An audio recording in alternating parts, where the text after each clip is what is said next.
Well, hello everyone. Welcome to World of War Comics. I am really excited to talk to Madison Lee, Americo, Alvarenga. Good to see both of you. Glad to have you on today, and I can't wait to talk about some Dirtbags. Oh, Thanks for thanks for having having us. us, man. Yeah.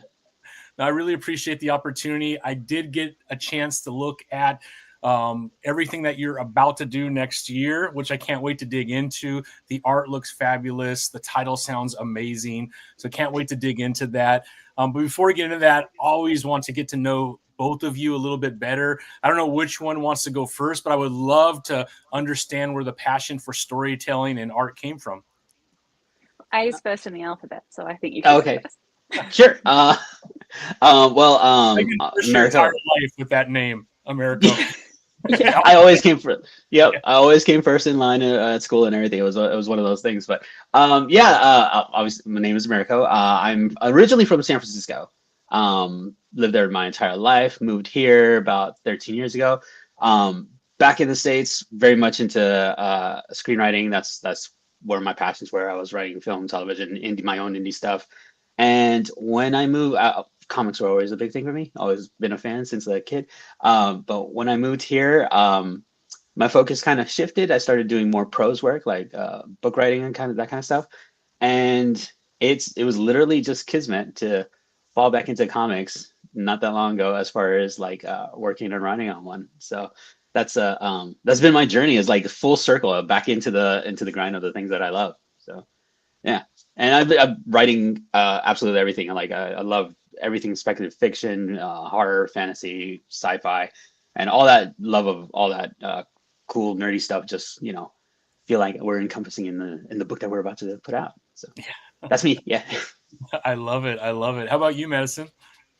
So I'm a professional illustrator, and very similar to America, I've kind of come full circle in that my origin, was very much manga and, being inspired by, Full Metal Alchemist and Naruto and Avatar and, all of these stories.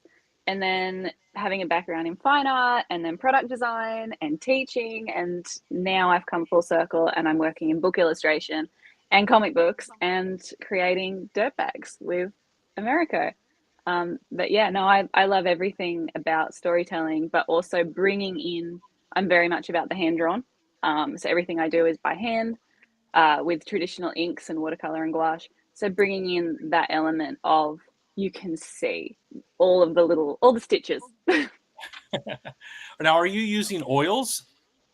No, I use pigment ink for the lines, and then I use watercolor and alcohol ink, and then gouache for the top highlights.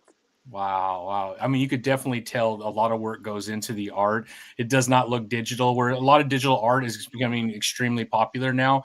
But and some of it's a little tricky. Like even some of the brushwork in digital is pretty Mm. darn good. But this one, I don't think you could. I don't think people will think that this is digital. It definitely looks like it's been done by hand. And congrats for that. It looks amazing. Thank you. Thank Yeah, you. And we're trying to lean into the grunge and punk culture with the aesthetics. So, like, I've used watercolor in the negative space of the borders, but made it look like it's been bleach stained. So, yeah. love it. I love it. No, it looks absolutely fabulous. Now, where did the storyline take place? Can you give us a little bit of the background of how we got into Dirtbags? Why the name? What does the 8 stand for? I mean, there's a lot of questions that I have. Yeah. I mean, it's set in Lithgow. I don't know if you've ever heard of it. It's a little town near where I grew up. So I grew up in the Blue Mountains, which is a host unto itself of, really strange and bizarre and kooky people and places. But Lithgow, people who have been there and people who we've told about Dirtbags have gone, oh, when we've told them.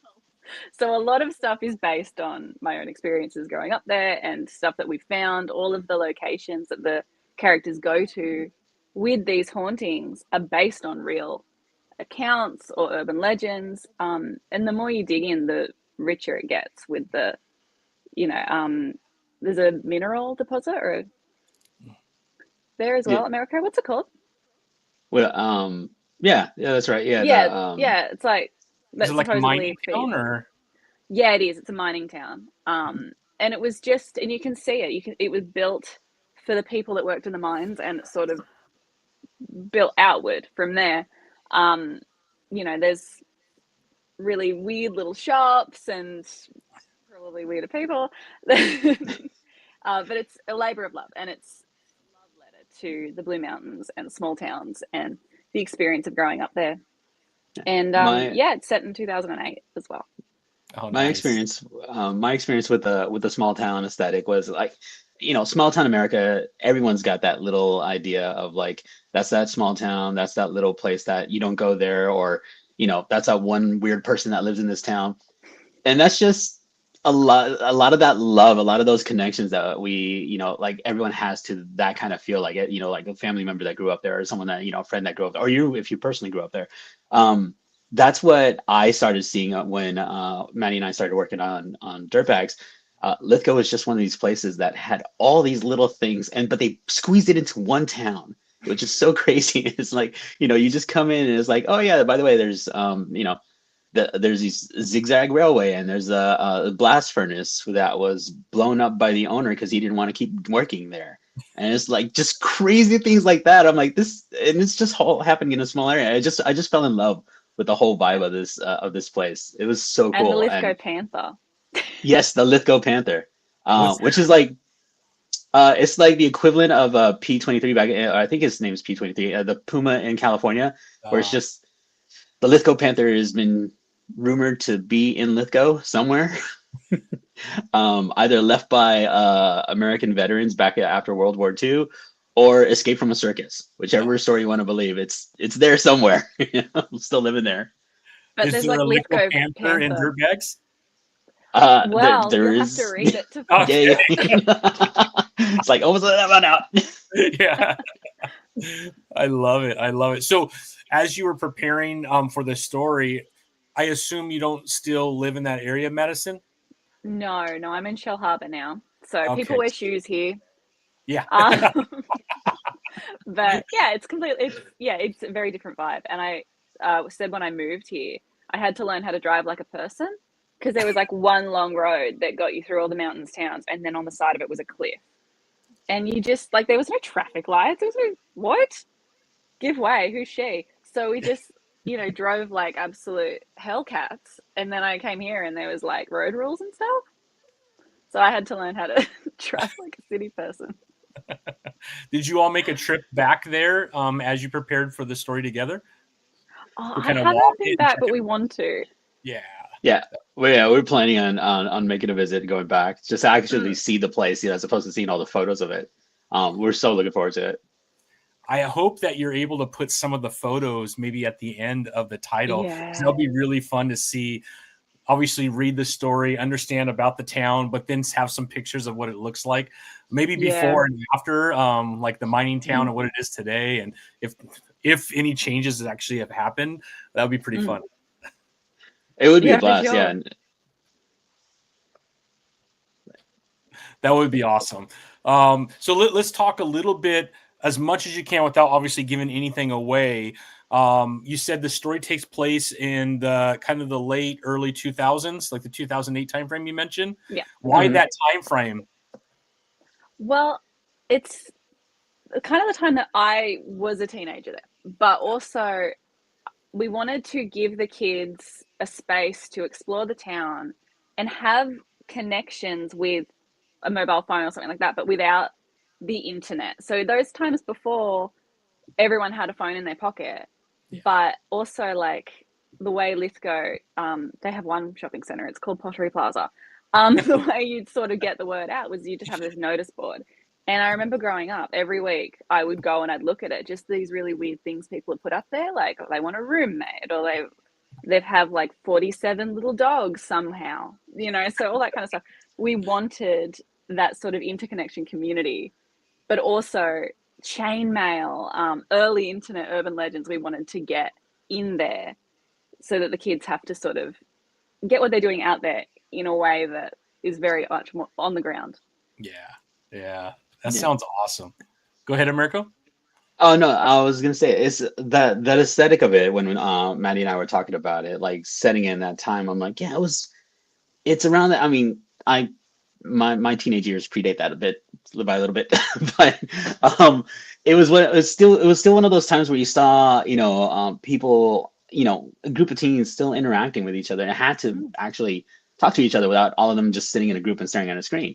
And it was just one of those things where I'm like, yeah, it was such a shift, and culturally speaking, like, as far as like the dynamic of, where we are now with social media and just being bombarded by that, versus when it was like you had to talk to someone, or you had to, even if it was a text message, you had to send it, and like you had to wait for a response, that kind of stuff. The internet was still not the greatest at that point. And it was more just the weird stuff that happened on the internet, but you had your own life. Now it's like we're all tied into it. So it was a perfect timeline for me, for as far as these characters, and like that feeling of still that slight Gen X millennial feeling of like, where do I fit into this world? That transitional period. Well, for us, it was growing up in the 80s and 90s. It was movies and comics and just things that we connected with the people that we admired. And now, at that around that same time, it's the same thing where like kids would connect with each other and their own music and whatnot. So yeah, I think the timeline for the characters work really well for them. Yeah. No, it sounds like it. Now, if we can, maybe you could give us a little bit of an elevator pitch of what fans could experience when they do get Dirtbags into their hands. Sure. Yeah. Basically, it's the fastest elevator pitch was like, it's Stranger Things meets South Park. All the cool paranormal stuff that you heard about in small towns growing up. Like, for me, it was the haunted video arcade game, or it was the Pokemon death game that was floating around that if you played it, you died, or Pop Rocks and Soda is still a thing that may or may not kill you. Those kind of things, all those things you've heard about in those small towns, like it's somewhere in around the world, but condensed into one small town. And then just the teens who just grow up with it, and it's just normalized for them. It's like, yeah, we got that crazy person that everyone thinks is a vampire, or we got that one person that like only eats soup. I had someone in San Francisco who would only eat soup, and like we couldn't for the life of us understand why, but he just loves soup, and that's all he would go out and eat was soup. It was this soup guy. It was awesome. But little things like that, like, and just living your life and trying to figure yourself out as a teenager, but like having to deal with it. Instead, these kids are very much aware of it and decides to be like, hey, let's monetize on it. Let's make some bank off these people. Let's try to bust some ghosts if we can, but just with what we have available, with whatever information we can glean online, or things that we can do with it that we have on ourselves. So that's basically the idea. No, and their own powers. So we've got our main characters are June and King, and June is like a self-taught medium and empath who can see ghosts. But she wants to get out of Lithgow. She creates her own anime cosplay, which is like something very much I would have done. Not ironically wearing a Sasuke Uchiha armband to prepare to be his wife. But she's got these powers and she wants to monetize it. She wants to get a way to move on, but she doesn't know where to. She's at that age. And her best friend King can't die. So she's like, I can monetize that.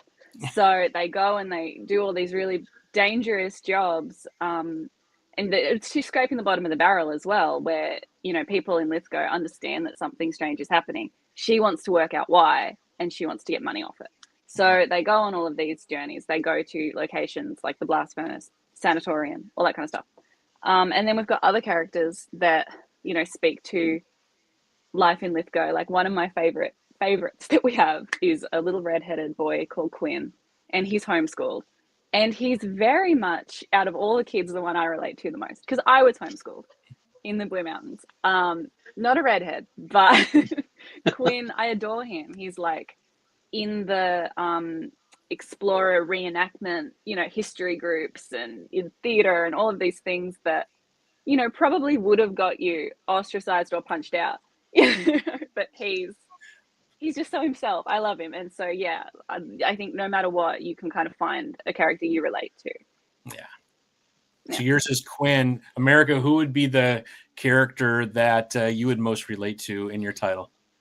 I want to say that King is the one that I absolutely relate to the most. I just the nonchalance of his demeanor. Like, here's a guy who can't die, is constantly being torn apart and constantly being put back together, like all the time, and just very blasé with that idea, but also coming to terms with, like, what does it mean to not be able to die, and this idea of being, I always say, cursed with death. Sounds like a gift. It sounds like something that we'd be awesome at. But for him, it's just this weird in between of like, what how do I exist in this world? And that spoke to me for King. I was like, ooh, I remember that time. Yes. I totally understand that, that very dark emo phase of my life, but like, just his humor about it and the way he deals with it and just brushes it off. It was the instant connection I had with him. The other one that I love, and it's just because I get to write him, is our little 8-ball character, literally named 8-ball. He's our little 8-dimensional being that everyone has just accepted exists, which is what I feel about, like, again, small towns. You'll always have that one weird cat dog thing or something that was just like, everyone knew that thing was existed. It shouldn't. But this is that amplified by a million, basically. It was just that one creature that everyone just knows it's there, shouldn't, but it's there. I love writing him. He's my favorite. I love That's like it. when I was teaching. This is a little bit off topic, but with the weird creature in the mountains, I was teaching and I had this kid come in and she was like, "Have you heard of the powerful owl?" And I thought she meant like it was a really good flyer, but no, it's got really long legs, and it's like the height of a child, and they live in the Blue Mountains. What? And it's like the bird from Banjo Kazooie when when the legs come up. I was like, no, thank you. Like, Yeah. I don't want an owl that can like bite me at my Is this height. like a mythical creature or something, or a No, it's real real. No, it's a real If thing. you look up powerful owl, it's real. powerful owl? Yeah, it's called the powerful owl. Let's. We got to pull this thing up. Is it in this title? No, It's not yet. it's not. It's, I it's think not. you It's need what. a powerful owl in your. Owl. Oh yeah, here it is. Yeah. I don't think the pictures do it justice. Probably for how big this thing is, right? No, but it's huge. And my house backed onto a national park, and they were like, "It's in this national park." I was like, "That's way too close." Like, hell no. Nah, not going outside with my chihuahua. Yeah, oh yeah, no, that's lunch. You don't want to do Get that. taken. Yeah. Well, let's share the screen and let's pull up your title and let's take a look. And I already shared. There we go. I already shared the link in the comments section. So if you're watching this, head over there and check it out. It looks absolutely fabulous. Comics.one is where you want to go, where you can find it. An amazing human being in Sarab, who is behind Comics One, a good friend of mine, and obviously a good friend of these two folks as well. And he just loves comic books and just puts a lot of effort into supporting specifically the indie industry from all over the world. I have a lot of friends here in the US. I have friends in the UK that are all selling their titles through Comics One on the digital platform. And now there's an opportunity for you to actually support titles just like you would at a Kickstarter or Indiegogo, but doing it through comics.one. So check out that link. A lot of titles coming up that you could back. And here is Dirtbags. So walk through it a little bit. I think we have, so we were talking about some of those characters. Here is Juniper Lee, which is absolutely amazing. Like I said, I love the art, Madison. This style is so fabulous. You're obviously very good at what you do. And then here we see the character that we were just mentioning right here, 8, right? Yeah, 8-ball. Now I know what the 8-ball is. I was like, yes, what is that? I love it. So walk us through the process that you took just in the design of this character. Did you already know once you started writing that this is exactly the character that you wanted to create? And did you kind of sit on this character and wait for the right story? Can you kind of give us an idea of how this came about? So she's inspired by two things visually. So one is the 2008 era of punk, with the very thick fringe to end all fringes. So that kind of vibe. Her hair color does change throughout the graphic novel as well, so she's Nice. constantly reinventing herself. She's also based on my assistant, who's just wonderful. Her name's Lee, and yeah, so she's that sort of plucky, determined, but very, very dry, vibe. Yeah, absolutely adore her. So she kind of visually was the first one to happen, and she informed the way that Dirtbags looks. Okay. So she's sort of the linchpin. And then 8 Ball is actually a character that popped up many, many, many years ago, when I was doing my thesis.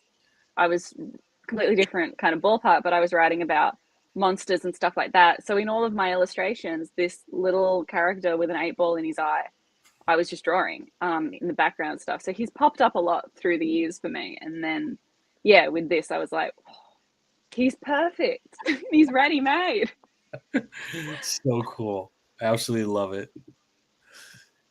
And then we got King here, which we kind of talked a little bit about. You walk us through King? Yeah. So look at King, I guess. Yeah. So he is obviously he can't die. And it shows, you know, he looks tired. His extremities, so his fingers and his toes, the tips of his ears are blue. Um, his hair's going grey. Like he's not doing well. um, But he he's kicking. smokes a lot, and yeah, he's sort of June's ride or die, but more die. I would think just from a writing standpoint, America, this would be a fun character to write just because I don't think there's a position you can't put King in that he's obviously not going to get out of. And kind of just to see how he tackles or handles whatever situation, especially things that should kill anybody else, right? Yeah. No, yeah, he's absolutely a lot of fun to write with. Like it was one of those things where, all right, you know, you're basically writing a Deadpool-like character, you know, it's like, all right, he can't die, but you have, you know, so you bring the sense of connection of like, you know, so how do we play with him? How do we, you know, have fun with him, you know, and or how does he react to those kind of things? And, you know, June, bless her, tries everything to make sure that he doesn't get hurt, but he's gonna get hurt and it's okay because it'll be all right. So like she's dealing with that kind of idea of like, I love my friend, he's amazing, but I also don't want him, you know, to get hurt, but also we need to get this job done, you know, that kind of thing. So like she's very focused minded. He's just like, I just love everything about June. Like I just love the fact that, you know, she's just trying to figure something out in this world, crazy ass world, and I'm happy to be there for it, you know, but also like, you know, dealing with like, cool, I just died again, or I just got this cut off, or I just had this happen to me. Like, all right, you know, and it clearly not doing well at the same time. So like, it just playing with him has been so much fun. Yeah, it sounds so awesome. I love it. All right, we got 8 Ball. I think 8 Ball. You better have like plushies or something. I have a feeling with this character, if you don't already. I'm ready to be an 8 ball collector. Like, I think this one might be quite popular, but yeah, the 8-dimensional being. Okay, where did this come from? he's like Um, June's Navi the fairy. If Navi just was gonna go piss in a pot plant, like. and a lot of it was like when Matthew showed me the character, I fell in love with him. And when I was writing him, I think I just happened to be listening to the original Cosmos series, and I think it was Carl Sagan was going on about dimensions, and he was like, you know, the concept of 4 dimensions, you know, like this is, you know, we can perceive it in a certain way. And then I was like, and he's like the way dimensions work, and I was just writing this thing, I'm like, oh my god, this is perfectly him, you know. I was like listening to Carl Sagan talk about dimensions and stuff like that, and like what an 8-dimensional being would perceive in a 3-dimensional world and a 4-dimensional world that we live in. And it was just one of those things, I absolutely started loving him. And it's like 8 Ball fits for that, you know, he's perfect for that kind of idea.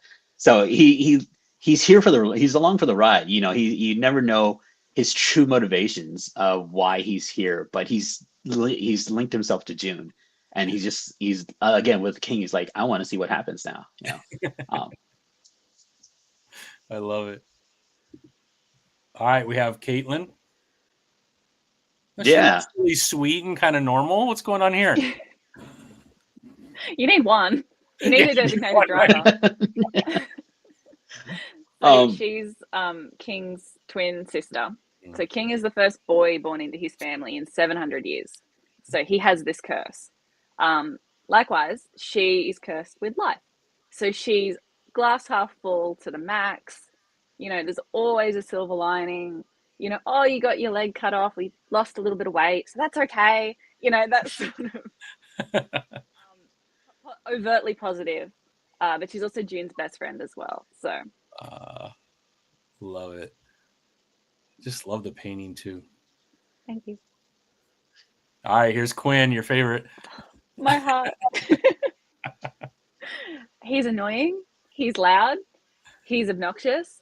But he loves King in his own way. You know, he doesn't want what's happening to King to happen to King.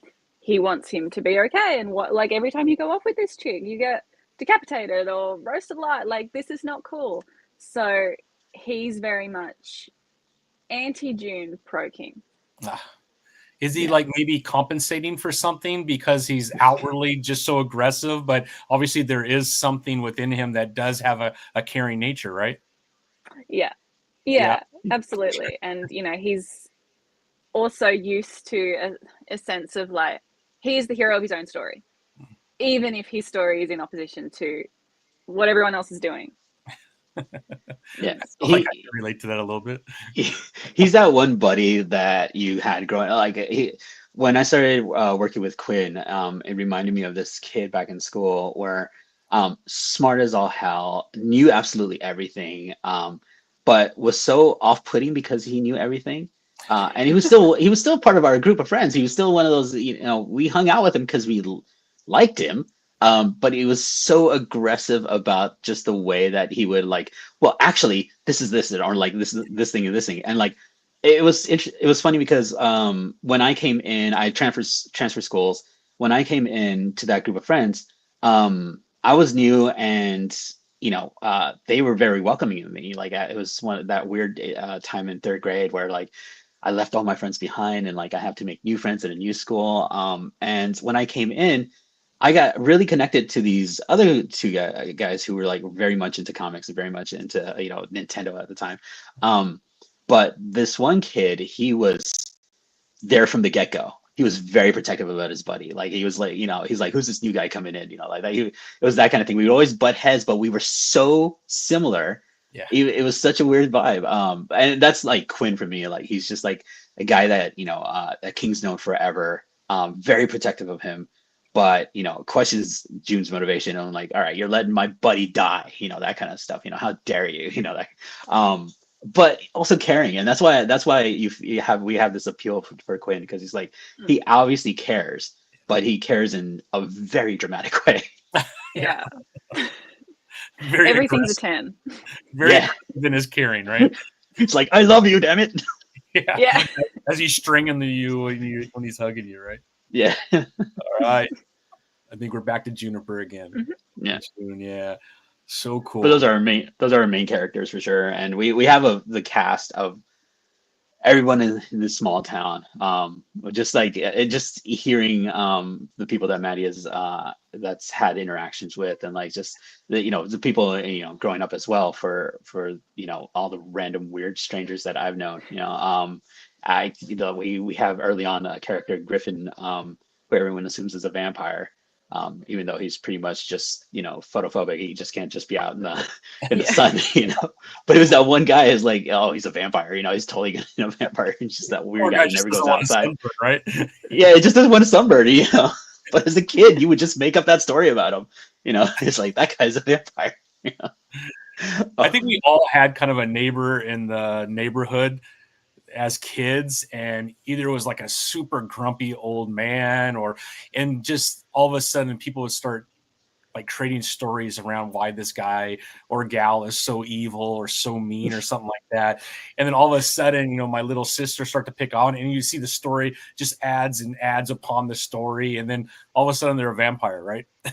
Yeah, exactly. There was back in San Francisco, there was my old comic book shop, Scott's Comics, shout out to Scott. He's not around anymore, but Scott had the tiniest little comic book store. It was basically in between the Latin market that was near the corner and a Chinese store, a Chinese restaurant that was next to it. And he had this small little alleyway that was just enough for him to have a table in front of him, and the comics were all behind him. So it was weird. He never went outside. He never went past the barrier here. If you went in for a comic, you had to know what you wanted. And he would just do this weird warlock grab of the comic. He knew where everything was and all these long boxes and everything. Like, but you never saw him outside of this place. He would never leave the store. It was just one of those things. We just assumed he lived there and he slept there. It was just like this.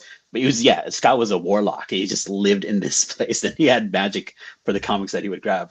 I used to love that guy. Oh, he was the best because, again, he knew every book, every single book. He must have read them all, obviously, but it was so, he has an encyclopedic knowledge of comics, and that's why I loved going to that guy. You know, it was so heartbreaking when they finally closed down. But man, yeah. It's just, again, one of those things where like he existed in my life at some point and still like was able to influence, a lot of my stories.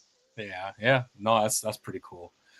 And then I think we just have a little bit of background of you both. And then this is what I really wanted to share, because are you doing the color work as well? Yes. That's incredible. It's all me. Oh, yeah, it's insane. Are you doing lettering too? Yes. Wow.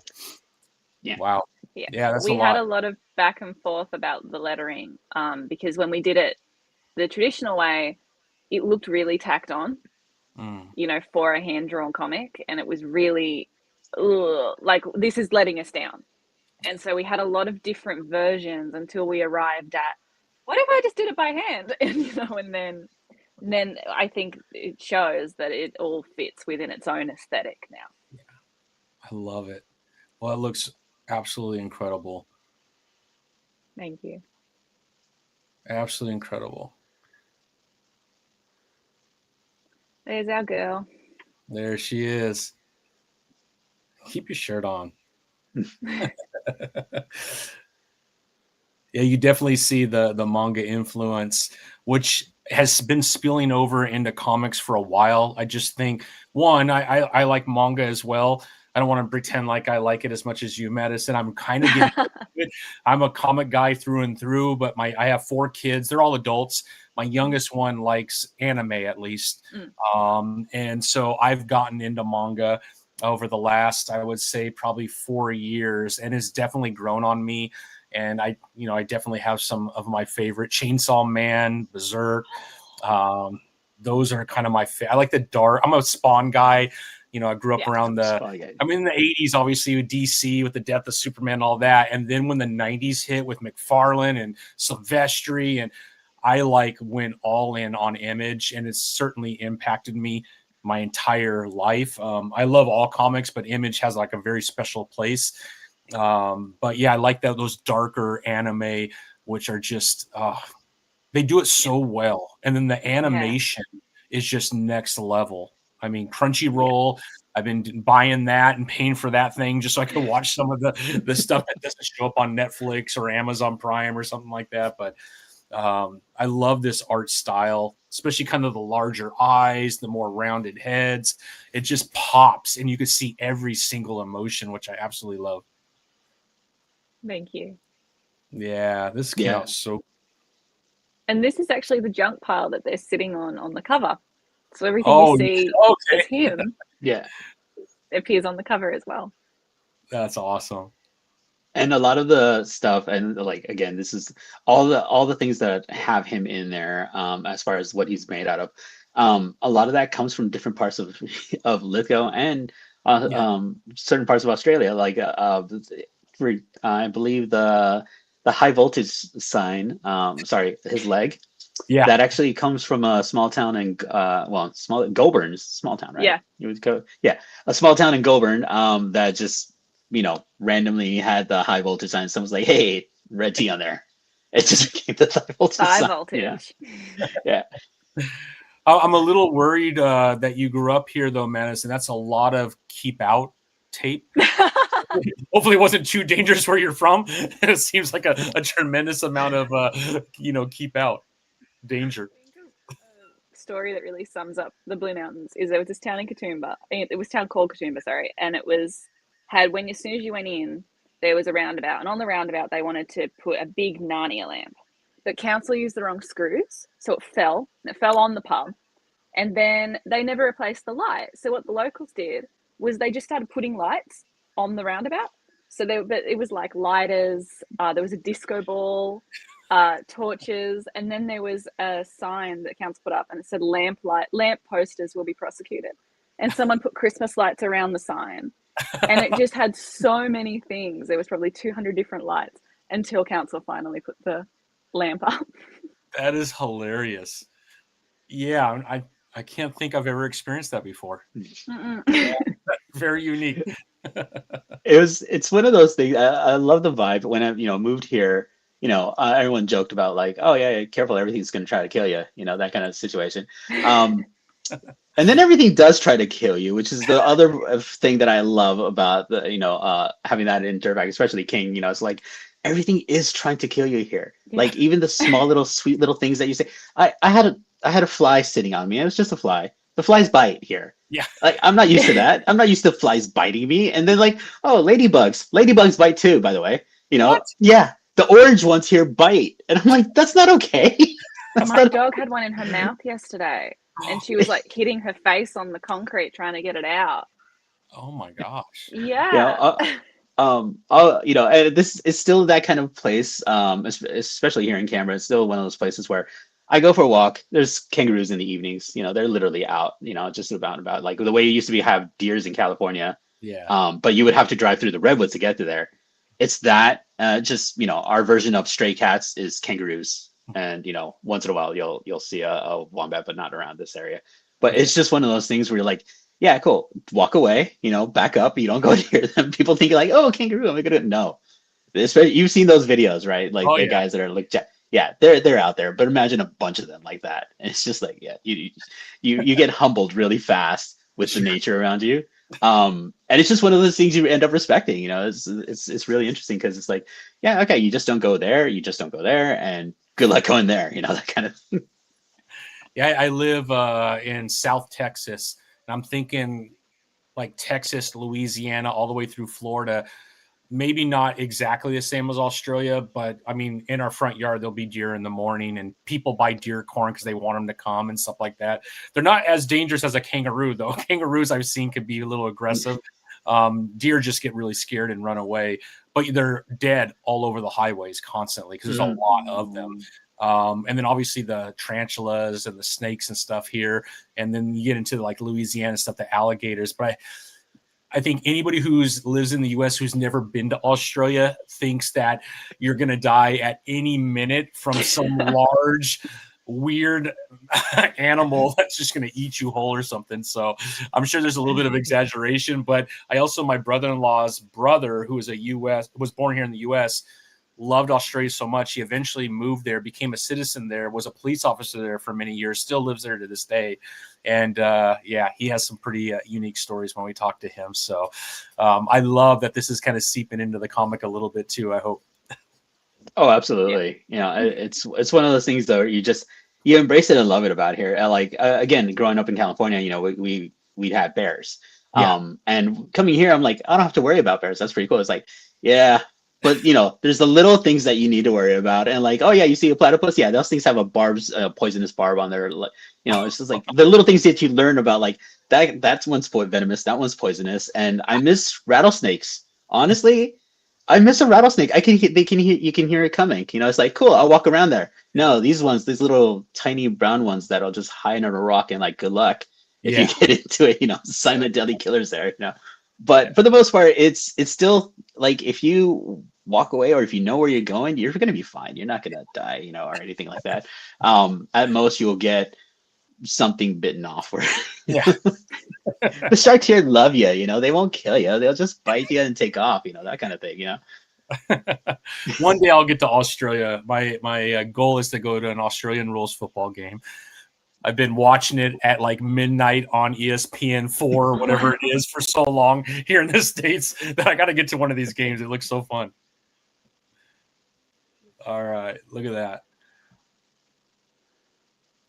So kind of, Madison, if you could kind of talk through the panel layouts, like how do you Yeah. decide, like this is much different than kind of your traditional comic book for sure, because the panel layouts are much different. I love that they're different sizes and they get larger and smaller. Can you kind of walk through that process? I think because my background is fine art, I have this thing in my brain that I want everything to work together in a way that just propels the story. And that includes the panels and the, everything. And also manga is like that. So, and manga is, what I cut my teeth on. So, what I wanted to do is make each page feel like you're going on that journey with them. So, this one, they're bickering a lot and they're at each other's throats. So, it's much busier and there's a lot more action happening. So, I wanted it to feel visually loud, versus other pages where maybe there's moments of quiet and there's less going on. So yeah, I get the script and I kind of storyboard it and I throw it back and we chat about it. And yeah, I like that this page sort of introduces their relationship. Love it. And just like you were saying, Tommy, like before, I grew up very much with the Western comics as well. Like Image, growing up in in the '90s, like Image was huge for me, and so a lot of my screenwriting and script writing comes from that background. And so having that traditional Western style of writing comics, coming in and meeting Maddie's style, which is her art style, coming from the very manga focused way, it's a really nice blend of just like the storytelling and the artwork for it. It works out really well. It's so much fun to play with, and it gives it gives us a whole new aspect as far as like being able to tell a story via comic, because it's a mix between the two. Yeah. And it worked out really, really well, especially for this story in Dirtbags. It works out so well because it's so free flowing, so loose, and like you really can't tell scrolling through the images. But the way Maddie's designed the color through the pages, when you flip through the pages, they blend into each other. And I was like, just genius level. Like, I know I'm just waxing awesome, but it was so much fun, and it's so cool to do. Like, and collaborating with her it's just awesome. No, I love the colors. Likewise. Matt, I have to ask, like, so usually when you're producing a traditional like US style comic book, right? All the artwork is done. It goes off to a letterer, and then the letterer is placing thought bubbles kind of, and it's very strategic, right? So there's this collaboration between artist and letterer because you need to leave space in your art where you want the thought bubble. When you're doing watercolor, and I don't know a ton about watercolor. I know enough to know that it bleeds. And so if you're doing thought bubble, like how are you placing thought bubbles within your art? It seems like this would be so hard to do. Well, I start with alcohol ink, which for the most part stays where you want it to go. Okay. And then so they're all, I call it ugly stage. And I don't even send clients pictures of it when it's at that flat stage, because I'm like, there's nothing going on. And then I add the depth with the watercolor. So the watercolor is there to give it body. And yeah, you just have to be really intentional. But whenever I would teach watercolor back in the day, I would always say, it's just moving dirty water around. So as long as you know where you cut a path for it, it won't bleed where it doesn't want to go. And then, for something like Dirtbags, it's been funny because I've always been so precise. And now we're going, let's make it grunge, let's make it messy. So you're like, I guess I'll put this over here. Okay, you're like tapping the paint off the paintbrush, like this feels wrong, but all right. I don't know. I feel like from what you're saying, you're almost doing layers upon layers as you're doing your art. For sure. Whereas in traditional art, certainly there's layers, right? You have the penciler, you have the inker, sometimes it's the same person. Then you have the colorist that comes in, which is kind of last, and then it goes off to a letterer who's placing the bubbles. But I feel like you have a couple more layers in the process as you're producing your art, which I think brings in a lot of complexity, which is probably the reason why it's so vibrant and it kind of pops off the page. You almost have to, you feel like you're wearing 3D glasses when you're looking at each of the pages because the colors are just like right in your face. Thank you. Like there's probably like 6 or 7 layers maybe to your art as you're going through. Yes, there's the pencil, the ink, the alcohol inks, the watercolor, the pencil, the gouache. So yeah, 6. Wow, that's crazy. That's insane. And then you, Americo, you mentioned at the beginning that as you're writing the script's going off to Madison. All of a sudden, you get the art back. How often did that kind of change some of the verbiage? And this happens with all, I think, writers and artists, right? So this isn't something super unique. Although this art is kind of unique, at least in my experience, I would think that even create more of where you're like, well, shoot, man, I guess I don't need to say that, right? So now what do I say on this page, right? Yeah. It's one of those things like I love writing screenplays, so therefore I love writing dialogue. And so transferring that to comics is one of those things where like I try my best to do this, to do the dialogue that's gonna fit with the characters and whatnot. But then when I get the art back, and like she's taken a description that I wrote of a particular scene and nailed it, and I'm like, I don't have to say a thing here. Like it's just I'll just back away and let the art speak. Like that's really the fun part about doing comics, is that the art can say so much. It gives me a chance to say something else then, and not necessarily double down on a particular feeling or aesthetic. I can just either go somewhere else where this person is thinking or saying, or just bring another nuance to the story. So it's a lot of fun to get the art back, and then to like go back and for the most part the dialogue will usually stay the same. But if it's an emotional situation, or if it's like something coming from something that's already visually there on the page, I get to play around with the words a lot more. So it gives me a sense of freedom. Like this one word, I can nail it in one word, or just a dot dot dot. Just like there you go, speechless, because the art said it. Hey, can you kind of walk through that collaboration, Americo doing prose, doing some of the other style of writing, and then doing a comic book where collaboration is paramount in order for the comic book to be able to say what you want it to say in connection with the art? Can you kind of talk about your collaboration and the back and forth between you and Madison? Yeah. Well, kind of like what Maddie was saying. Like, I would work on the script and the ideas, and like when we're going through the different acts of the story, as far as building up the character arcs and building up like what we want to see and how we go through. And I just like do a whole thing of just like, all right, this is cool, I want this, I want this, I want this, I want this, and then put it towards the script.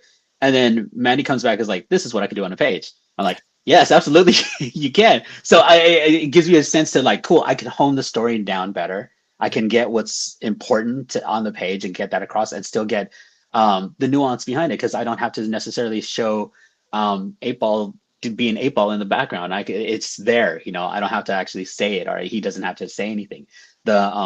Which is the cool part of this. So it's a lot of fun as far as like when I write the story, and then she gives me the panels and the pages, the artwork back, and I'm like, cool, I can now adjust to it, and then I send it back to her, and then like she'll decide if all the cool stuff's like, all right, that's good enough, or like I could do that better probably, Always things like that.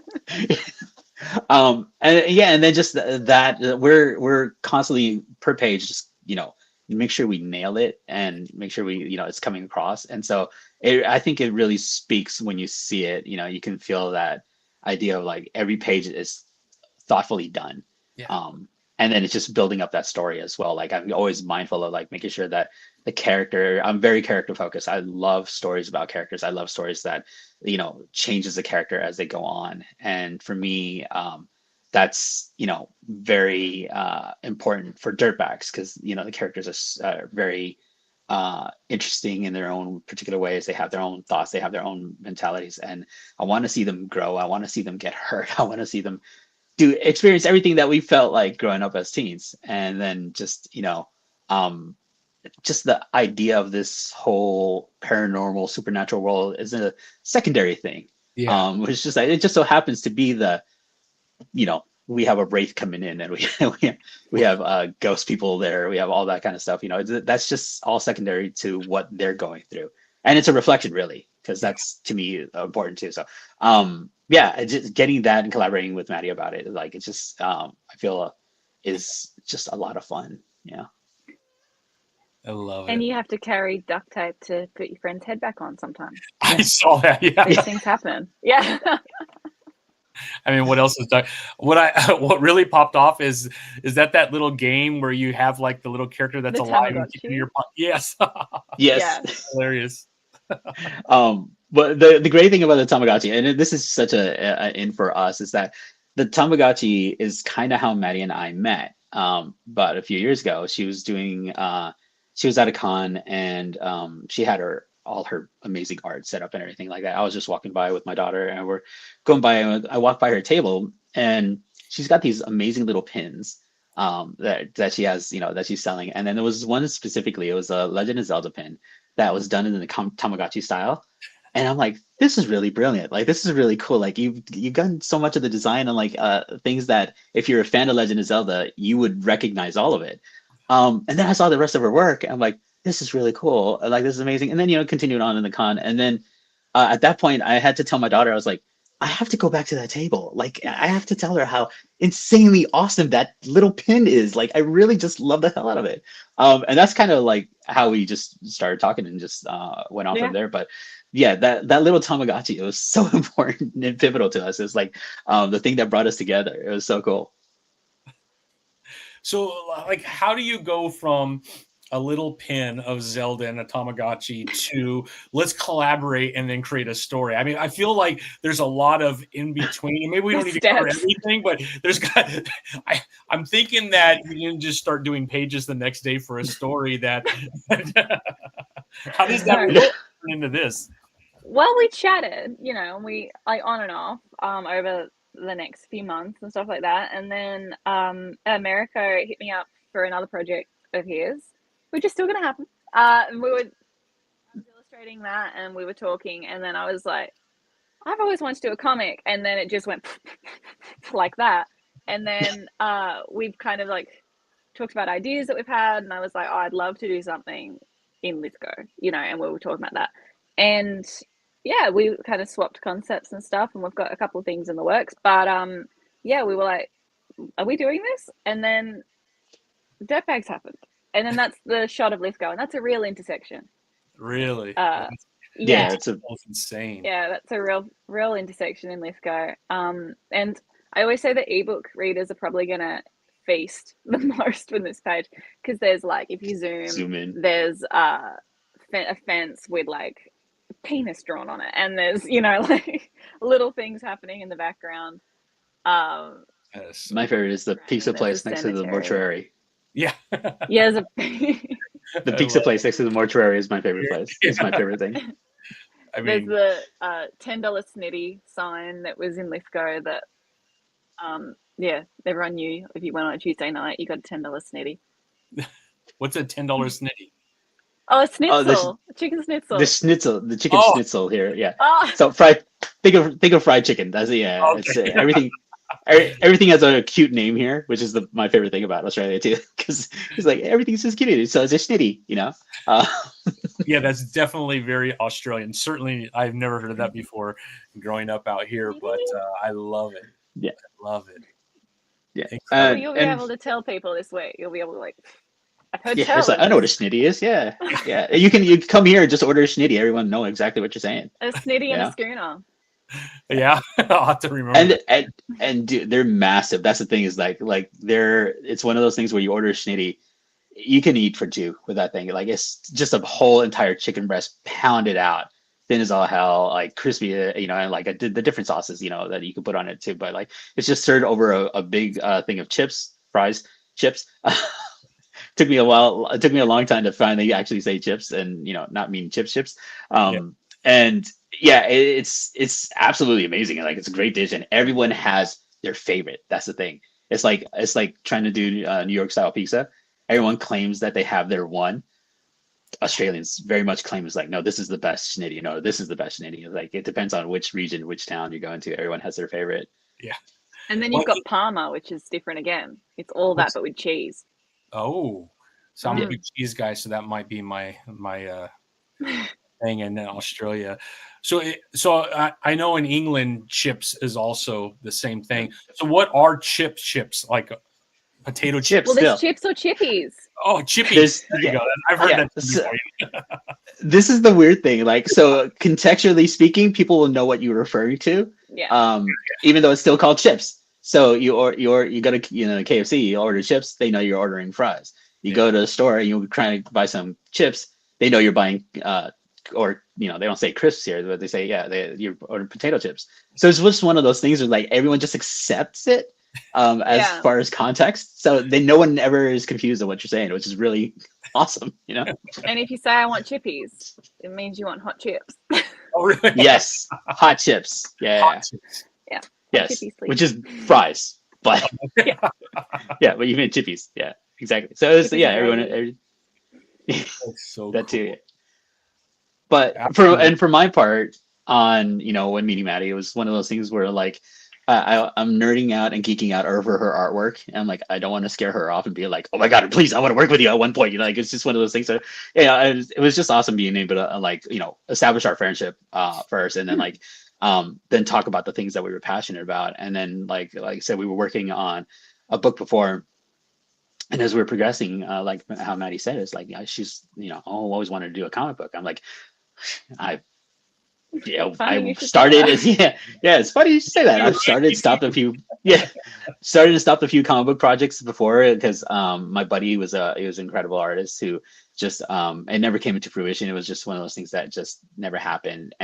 But the love of comics has always been there for me. And like I still collect. I still still follow the writers that I fell in love with as a kid, and like the fact that they're still writing and then reading new stuff as well. It's just like being blown away by everything that's coming out. I'm like, it's such a vibrant culture still, and people still are so dismissive of comics to the point where like, oh, you're right, like in Canberra we have a very literary focused group. Like writers here are huge, especially the spec fic writers. There are like so many amazing horror, fantasy, sci-fi writers that work in like short stories and novels and stuff like that.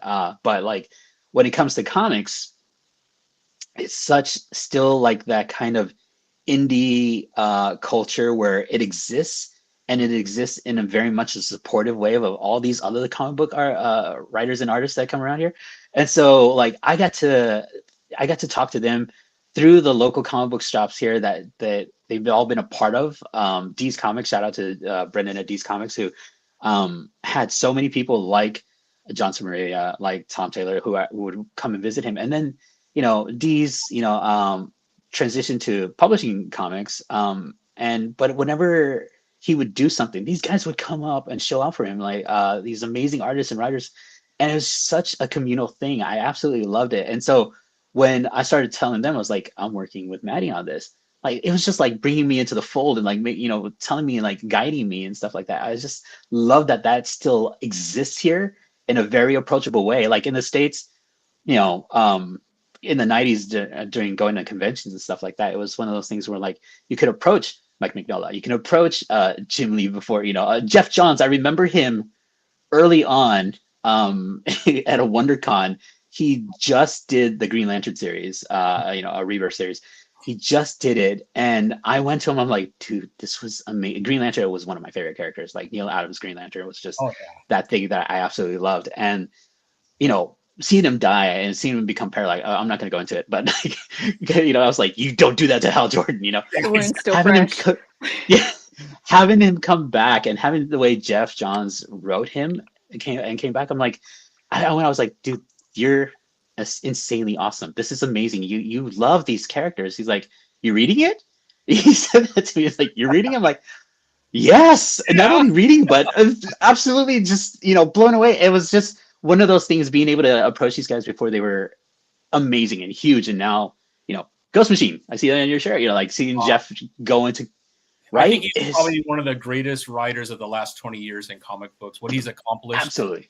Blackest Night, I think, is one of the greatest events that have happened in comic books in the last 20 plus years. I know Crisis on Infinite Earth is huge. There's a lot of other ones, but Blackest Night is absolutely fabulous. And what he did for Green Lantern is absolutely incredible. So I couldn't agree more. I'm a big Jeff Johns fan. Big Jeff Johns fan.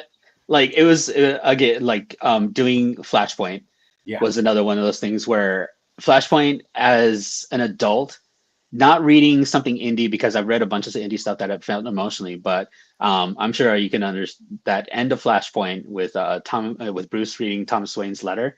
I cried. Oh It yeah. hit me as I was like, wow, this is still a thing. I love that comics still do that to me, you know, like, and so bringing that idea, that passion, that love that I have with comics, and then bringing it with Madison and like having it, you know, her love of manga, which again, like I love the animes. I grew up with a lot of Full Metal Alchemist and but Akira before that, and I forget the Ninja Sword, I think it was, or some I forget the name of that show, but that movie, but it was one of those formative, but like Big O and Cowboy Bebop and all those shows that, you know, seeing that style and blending our two styles together, it was just, it felt like it was the right kind of time for us to be working on something. So yeah, Yeah. And Couldn't I'll agree. say absolutely the best. too, in terms of, I just saw comics saying comics are literature, and they are, but in terms of the pervasive narrative, I feel it's changing. And that also is informed with, like, I was a teacher for 12 years and I saw the shift. And I would always advocate for, if your kid doesn't want to read a novel, don't make them read a novel, make them read get them to read a comic, because it's a completely different form of disseminating text and image to get a story. And that is so impressive, and that's like, if you sat your grandma down, I don't know if your grandma reads comics, but if you sat your grandma down, she Yeah. probably couldn't, because that's a skill. And that's a skill to track that and get a narrative. And okay, I read crack and I get boom in my head. That's a skill, and we've been doing it since people were putting pictures up on cave walls. Yeah. So I think it's, people are seeing that, but I also think the market is seeing that, at risk of sounding very markety. I have a contract I've been working on for a kids book, and midway through, with the sales report that's come out in the last year and how comics, particularly in kids comics, have boomed, it's changed into like a hybrid graphic novel and novel. So yeah, we've pivoted, and I feel like that works for me. I'm already doing this, but yeah, it's really cool to see more people accepting the space and more creators taking more leaps with it. Yeah. Couldn't agree more. And the timing is so right. I feel as well. How many pages can fans expect in your title? Well, we're Yet, or you're still kind of adding and we're trying to lock in around 60 pages. that's crazy. Yeah. Which is again, like, it's insane just, seeing the pages come out and seeing like fan of the artwork every single time, just seeing this, I'm like, God, this is just so awesome. And like, we have one of the great liberties of like having that manga style is being able to switch up in an instant, like going from one scene to another, and you can just play with the palette, and just play with the background or play with the lack of color, like it's so much fun to be able to do that and play with the art to tell another part of the story, as opposed to just the words and everything about it. So I think that's where we're aiming for. I think that's where we're trying to hit. Yeah.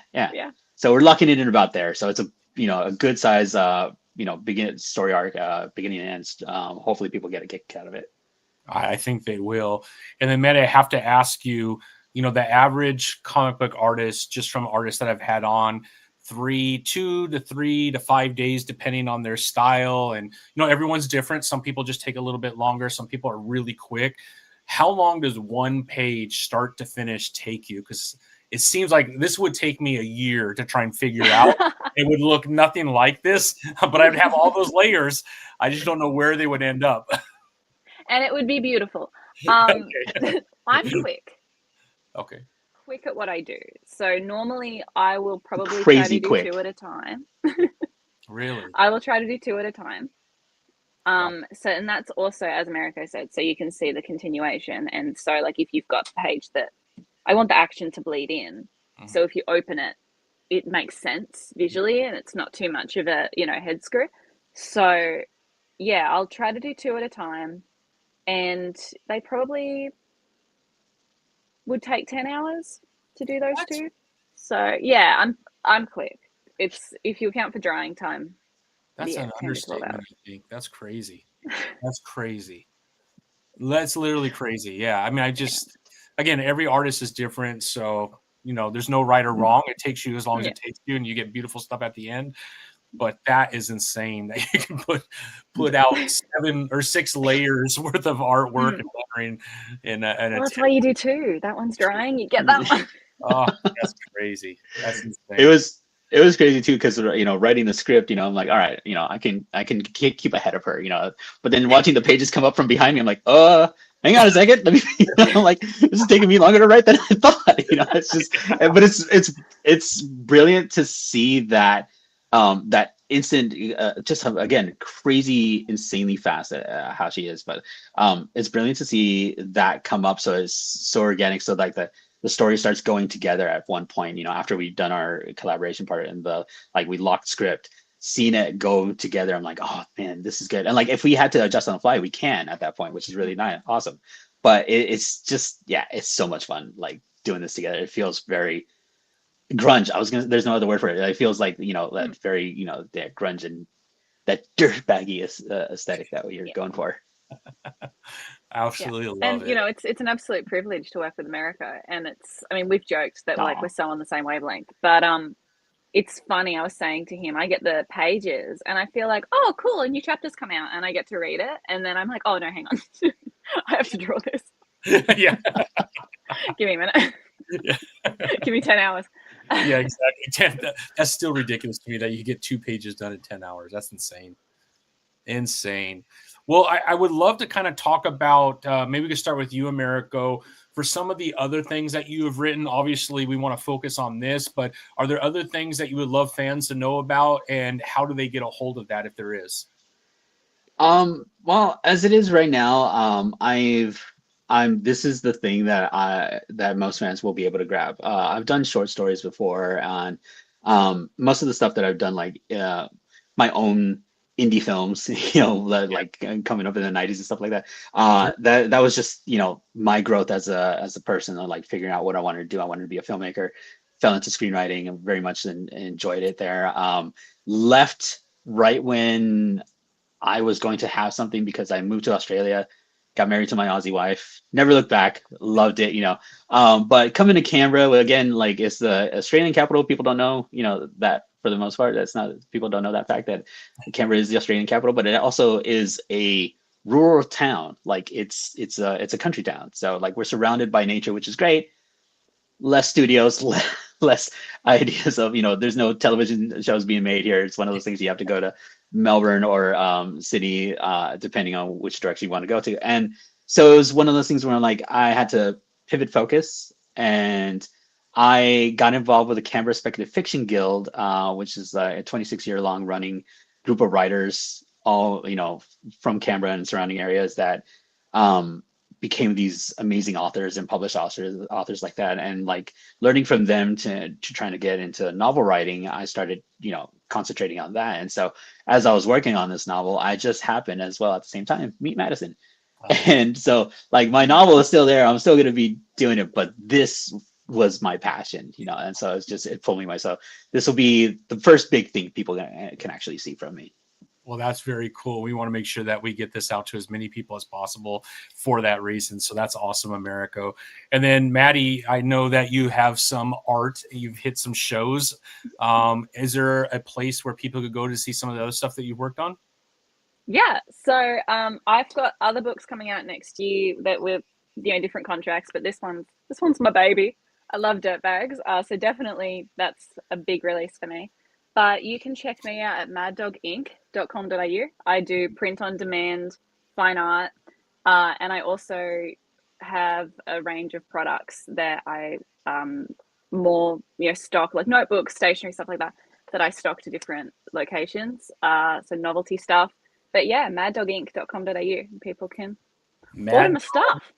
Mad Dog Inc. What was it? Mad Dog Inc. maddoginc.com.au.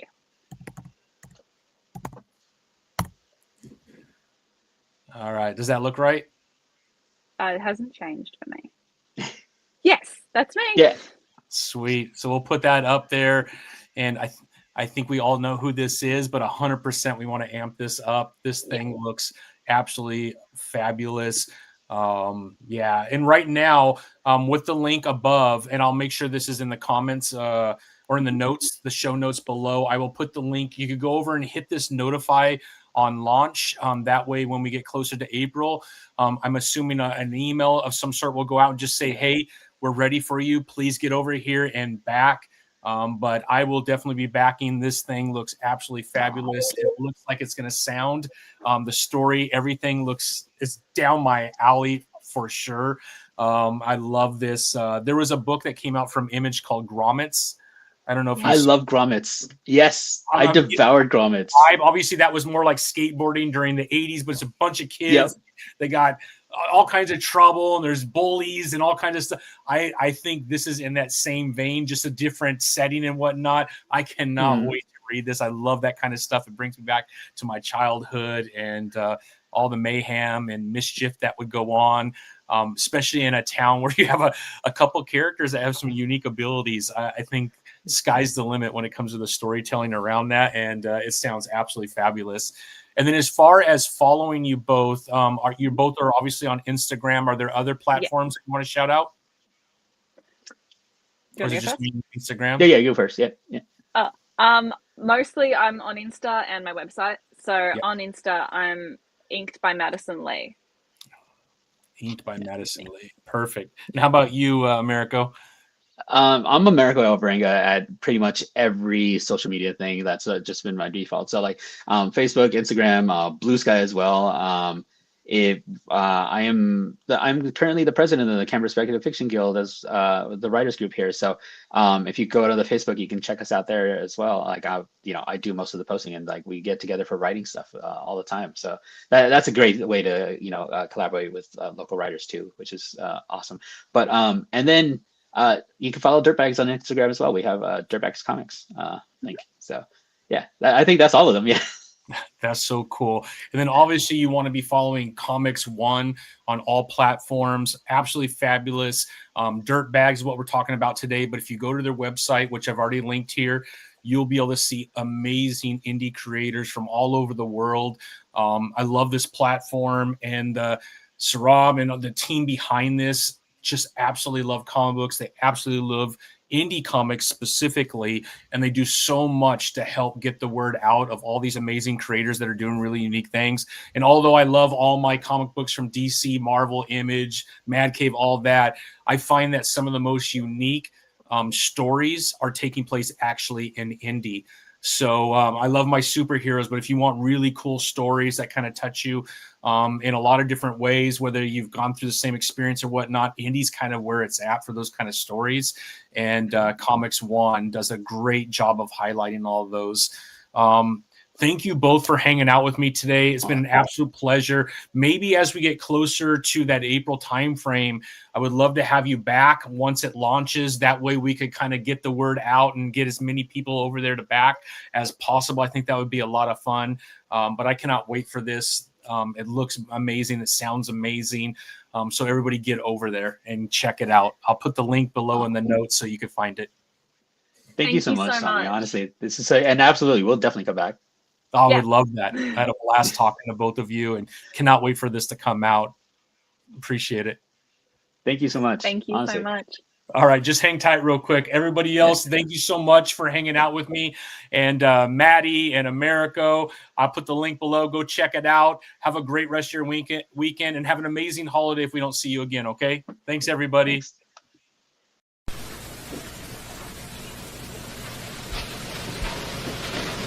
You're still here? It's over. Go home.